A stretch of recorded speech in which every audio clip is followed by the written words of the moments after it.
Continue ನಮ್ಮ ಸಭೆಗೆ ಬನ್ರಿ ಎಂಬುದಾಗಿ ನಾವು ಹೇಳ್ಬೇಕು. ಅವ್ರಿಗೆ ವಿಶ್ವಾಸ ಇತ್ತು, ನಂಬಿಕೆ ಇತ್ತು, ಭರವಸೆ ಇತ್ತು ಅಂತಂದ್ರೆ ಕಂಟಿನ್ಯೂ ಬರ್ತಾರೆ.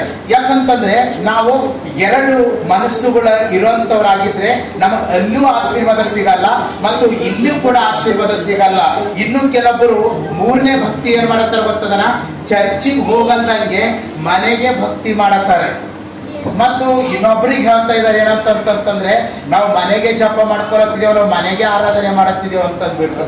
ಆದ್ರೆ ಇದು ಯಾಕೆ ದೇವರು ನೇಮಿಸಿದ್ದಾನೆ? ಇದು ಯಾಕೆ ನೇಮಿಸಿದ್ದಾನೆ ಅಂದ್ರೆ ನೀರು ತಪ್ಪು ದಾರಿಗೆ ಹೋಗದಲ್ಲದೆ ಮತ್ತು ಇನ್ನೊಬ್ಬರಿಗೆ ಬಿ ತಪ್ಪು ದಾರಿಗೆ ನಡೆಸುವಂತವರಾಗಿದ್ದಾರೆ. ಈ ಚರ್ಚು ನಾವು ಮನೆ ಒಳಗಡೆನೆ ಜಪ ಮಾಡ್ಕೊಳಂಗಿದ್ರೆ, ನಾವು ಮನೆ ಒಳಗಡೆನೆ ಆರಾಧನೆ ಮಾಡ್ಕೊಳಂಗಿದ್ರೆ, ನಾವು ಚರ್ಚಿಗೆ ಬರತ್ತಂದ್ ನಾವು ಮನೆಗೆ ಭಕ್ತಿ ಮಾಡಂಗಿದ್ರೆ ನಮಗ ಆಶೀರ್ವಾದ ಇರೋದಿದ್ರೆ ಇವತ್ತು ಸಂಡೇ ದಿನ ಎಲ್ಲಾ ಕಡೆ ಜನಗಳು